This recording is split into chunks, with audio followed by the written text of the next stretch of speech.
अस्सलाम वालेकुम ख़वातीन व हज़रात। मैं मॉर्निंग सफ़ारी के लिए बिल्कुल रेडी हूँ। तकरीबन 3:45 बज रहे हैं सुबह के, और सामान मैंने तकरीबन सारा पैक कर लिया है, क्योंकि वापस आते ही हम थोड़ा सा आराम करेंगे और फिर उसके बाद यहाँ से चेकआउट करेंगे। तो लेट्स गो।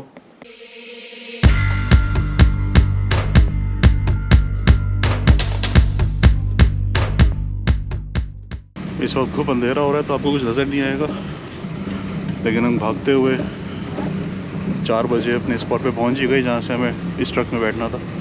ये सेम ट्रक है जिसमें हमने कल रात में भी सवारी करी थी, और अब सफारी स्टार्ट हो चुकी है। तो बेसिकली ये जंगल में स्पॉट लाइट के थ्रू जानवरों को स्पॉट करने की कोशिश कर रहे हैं। और इस वक्त बहुत ठंडी हवा चल रही है, बहुत अच्छा मौसम है, खूब अंधेरा है चारों तरफ। वैसे है यहाँ पे गर्मी, दोपहर में बहुत शदीद गर्मी हो जाती है, इसीलिए जो आप स्पॉटिंग करते हैं या तो वो बिल्कुल अर्ली मॉर्निंग करते हैं या फिर शाम को तकरीबन 5-6 बजे के बाद की जाती है। दोपहर में बाहर निकल के स्पॉटिंग करना बहुत मुश्किल है अगर आपके पास एसी वाली गाड़ी ना हो। और उसकी एक और भी रीज़न ये होती है कि जानवर गर्मी में बाहर नहीं निकलते, तो आपके स्पॉट करना और मुश्किल हो जाता है। तो सिंपल फार्मूला ये है कि जब गर्मी का मौसम हो तो आप सुबह सुबह स्पॉटिंग के लिए निकलें या फिर शाम में।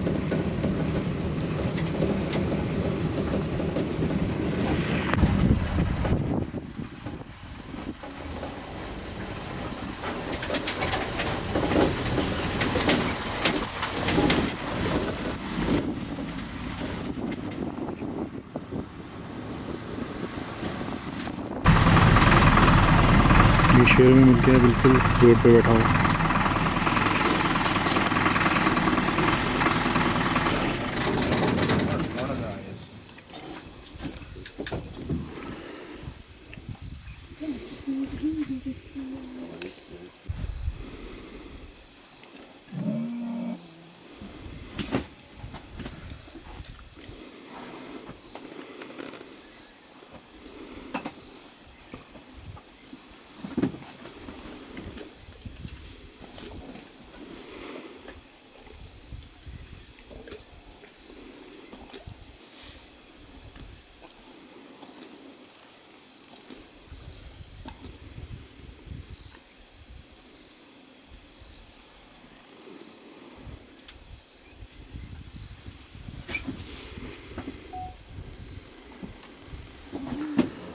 ये ज़ख्मी है।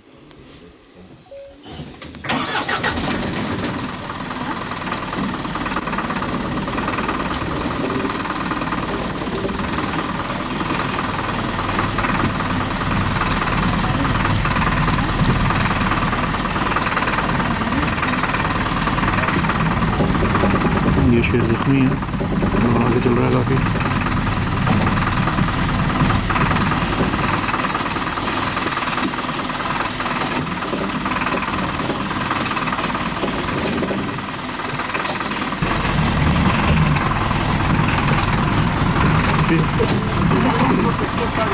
मेरे ये बहुत करीब है, बिल्कुल 2 फीट के फासले पे। कैमरा भी फोकस नहीं कर पा रहा। मैं इवन थोड़ा सा बच चुका हूँ तो इसको मैं हाथ भी लगा सकता हूँ, लेकिन हाथ लगाना बहुत डेंजरस काम है।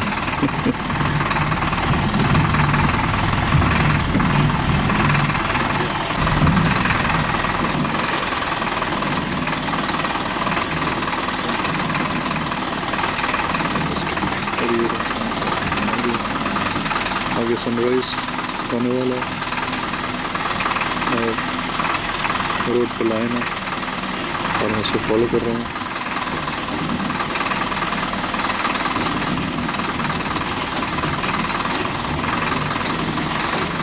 Not directly to the face of the lion, because it's too much.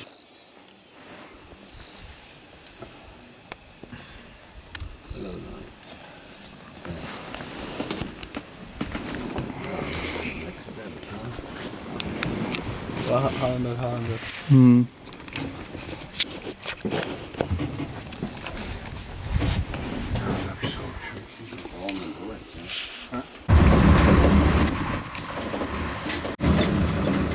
Sunrise होने वाला है और सफारी भी जारी है। तकरीबन 1.5 घंटे की सवारी हो चुकी है और हमने अभी तक सिर्फ लाइन ही देखा है, लेकिन 3 घंटे की सवारी में अगर सिर्फ आपको लाइन भी नज़र आ जाए तो काफ़ी होता है, because it's difficult to spot.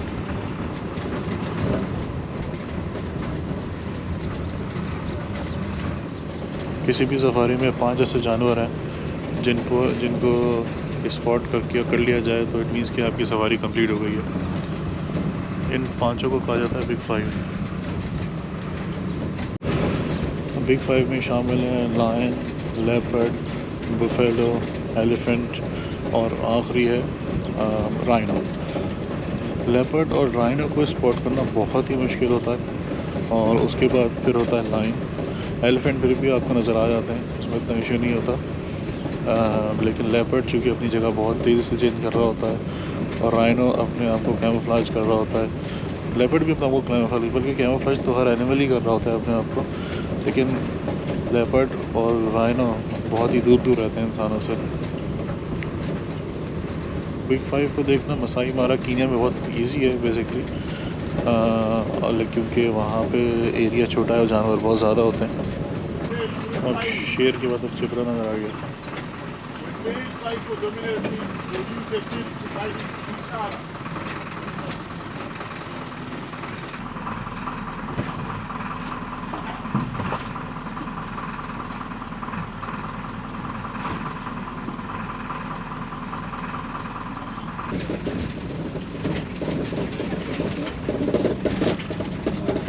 एक तरफ के ऊपर वल्चर्स हैं, गेंद।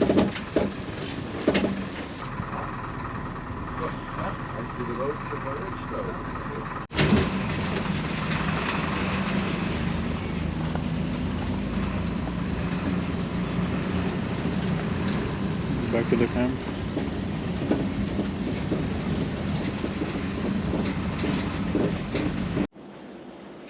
मॉर्निंग सफारी तकरीबन 7 बजे ख़त्म हो गई थी और फिर हम वापस होटल आ गए और आने के बाद थोड़ा सा आराम किया और अब हमने अपने सारे बैग्स पैक कर लिए और यहाँ से थोड़ी देर में निकलने वाले हैं। साउथ अफ्रीका के नेशनल पार्क्स के बारे में बताता चलूँ कि एक ओवरऑल इनकी एक ऑर्गेनाइजेशन है जिसका नाम है south African national parks SANP, और उनके अंडर ये क्रूगर नेशनल पार्क आता है फुल। इसके अलावा क्रूगर नेशनल पार्क के साथ कुछ और भी प्राइवेट रिजर्व्स हैं जिनमें एक बलूले है और साबी सैंड है। इसके अलावा भी शायद कोई होंगे लेकिन मुझे आइडिया नहीं है। तो इन सब प्राइवेट रिजर्व्स की और जो गवर्नमेंट ओन रिजर्व है जो क्रूगर नेशनल पार्क है, इनकी बाउंड्रीज़ मिली हुई हैं आपस में और कोई फेंस नहीं है बीच में, तो इसलिए जानवर जो है वो एक रिज़र्व से दूसरे रिज़र्व बड़े आसानी से चले जाते हैं। इन सारे रिज़र्व में से साबी सैंड्स बहुत एक्सपेंसिव है और उसके बारे में ये भी कहा जाता है कि यहाँ पे बिग 5 बड़ी आसानी से नज़र आ जाते हैं, क्योंकि उन्होंने कुछ ऐसे अरेंजमेंट्स वहाँ कर रखे हैं कि जानवर वहाँ पे बड़ी आसानी से अट्रैक्ट होते हैं।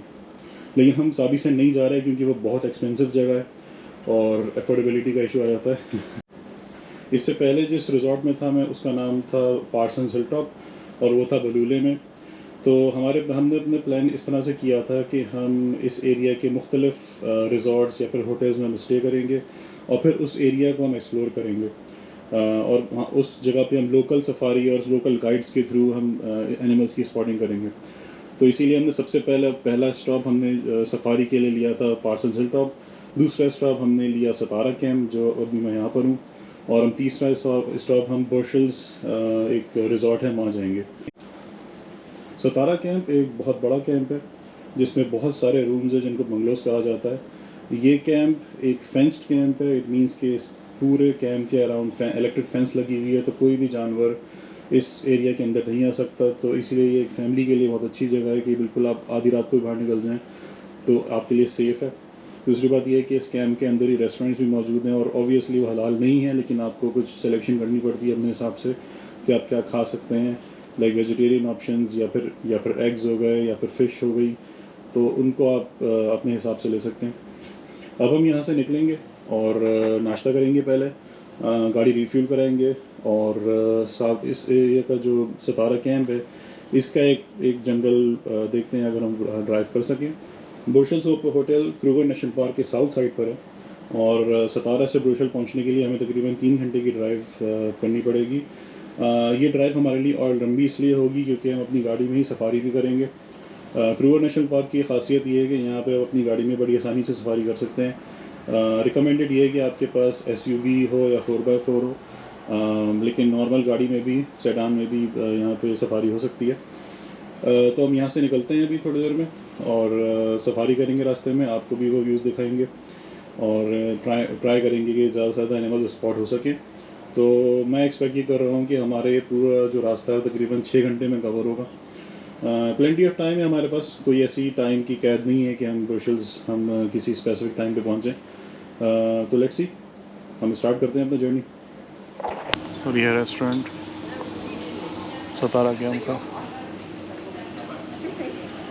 इलेक्ट्रिक फेंस यहाँ पे लगी हुई है ताकि जानवरों को कैंप से बाहर रखा जाए, और ये पूरे कैंप के चारों तरफ है।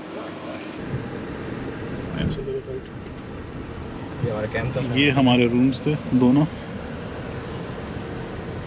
अच्छा, ये कैंप जो है ये सर्कल से बना हुआ है। बड़ा अच्छा इंप्रेशन रहा इस कैंप के लिहाज से। What do you think about that? Because it is good. एक तो एक खाना अवेलेबल है रेडीली, वेरी सिक्योर, बहुत साफ सुथरा था। बेसिक अमेनिटीज लेकिन बहुत साफ सुथरा। सबसे इम्पोर्टेंट चीज़ ये थी कि फुली एयर कंडीशन और साफ सुथरा, तो गर्म पानी भी आ रहा है। I think it was a very nice you know. Government owned है तो इट्स फाइन। गवर्नमेंट ओन के हिसाब से लिहाज से मैं जो है उसको बैक कर रहा हूँ कि जो गवर्नमेंट ओन फैसिलिटी है वो इतनी अच्छी है, तो it's you know very commendable. वरना यार आप जहाँ दुनिया में देखो जाके जो है ना, बिल्कुल ही अलग जो है फैसिलिटीज़ होती हैं। हमारी अपनी गवर्नमेंट की फैसिलिटीज़ को देख लो, ऑल द PDDC उन्होंने अच्छा मैनेज किया है, but nowhere close here, there is no problem with water, nothing. और ये इलेक्ट्रिक फेंस पे पहुंच गए हम। चाहिए इलेक्ट्रिक फेंस देखें पूरा जो ये रिवर्स करना पड़ेगा यहाँ से। पूरा जो है वो गार्ड हुआ है। ये जो सामने पार्किंग की बड़ी मज़े की जगह दी हुई है उन्होंने, सामने फेंस है, इलेक्ट्रिक फेंस। तो अगर आप फैमिली के साथ आना चाहते हो यार ये हाँ बिल्कुल, देखो बेंचेस उन्होंने बड़ी अच्छी लगाई हुई है। फेंस के साथ आप यहाँ बैठे, पर फेंस को हाथ नहीं लगाना। अच्छा, हर कैंप में जो है वो गैस स्टेशन भी होता है, तो ये मज़े हैं। आप कैंप में आएँ, आके रुकें, यहीं से गैस फिलअप करें, खाना वाना खाएं, रेस्टोरेंट भी हैं, और चूँकि ये बहुत सिक्योर है तो कोई मसला भी नहीं है, आप फैमिली के साथ भी आ सकते हैं। You can roam around, right. Barbecue की फैसिलिटीज भी दी हुई हैं उन्होंने, बारबेक्यू करना चाहें वो भी कर सकते हैं। तो you can see in the map कि कितने सारे सर्कल्स हैं। ये सारे सर्कल्स जो है ना, ये डिफरेंट कैंप्स एरिया हैं। है। इसका मतलब बहुत बड़ा कैंप है, इसमें बहुत ज़्यादा जो है वो लोग रह सकते हैं, इसलिए हमें जगह भी मिल गई, इसलिए जगह फ़ायदा हो गया। तो अगर आपको कोई जगह नहीं मिल रही है तो आप सतारा में चेक करें। अच्छा, ये है भी in the middle of the Kruger national park and it's something which is called lines area, right. I mean ये बेसिकली कैट्स हाँ, यहाँ पे लाइन्स की साइटिंग बहुत ज़्यादा होती है, और इवन सतारा एक प्राइड का नाम भी है, सतारा प्राइड। हाँ, जो जिनके लाइन्स हमने कल देखे थे, जो हमने कल लाइन्स देखे थे, वो 7 प्राइड स्ट्रॉन्ग है, इसमें 2 मेल्स हैं, दोनों भाई हैं, और 5 फीमेल्स हैं। तो we saw 3 of them, but we are hearing a story कि उसमें जो है वो 7 लोग आ गए थे, 7 लाइन्स टोटल आ गए थे। ये हमें यहाँ जाना था फिलहाल, ये क्या स्टेशन? हाँ, ऐसे यूटर्न करना पड़ेगा। Take a U turn. सर यहीं से लो दोबारा जहाँ से आए थे। We can do that. So overall जो है वो काफ़ी अच्छा एक्सपीरियंस रहा। हमने इनकी 2 सफारी थी, अरे उसके बारे में भी जो है ना वो थोड़ा रिव्यू दे देते हैं, वो भी बड़ा मज़े का इंटरेस्टिंग टॉपिक है। कि देखिए जी, अगर आपने सफारी करनी है ना, उसके फ़ायदे पे पहले फ़ायदे की बात करते हैं, फिर नुकसान की बात करेंगे। सबसे बड़ा फ़ायदा ये है कि इन लोगों की जो व्हीकल है उसको अलाउ है ऐसे टाइम से बाहर निकलना जो कि जिसमें जनरल पब्लिक को अलाउ नहीं है। तो उसका फ़ायदा ये होता है कि आप शाम के 6:30 बजे के बाद 1.5-2 घंटे बाहर हो सकते हैं, और सुबह 4:30 बजे से पहले, 5:30 बजे से पहले 4 बजे बाहर हो सकते हैं। तो उसका सबसे बड़ा एडवांटेज ये होता है कि आपको ऐसी जगह लाइन्स मिल जाते हैं या एनिमल्स मिल जाते हैं जो कि मौजूद नहीं होते, क्योंकि वो ठंडे रातें होती हैं। अच्छा जी, गैस भरवाने में वहाँ से तो जनाब फ्यूल हो गया, अब यहाँ से निकलेंगे, और तो कार वॉश है। भाई कार वॉश नहीं जाना। ज़बरदस्त जो है वो इंतज़ाम दिया उन्होंने, इम्प्रेस्ड।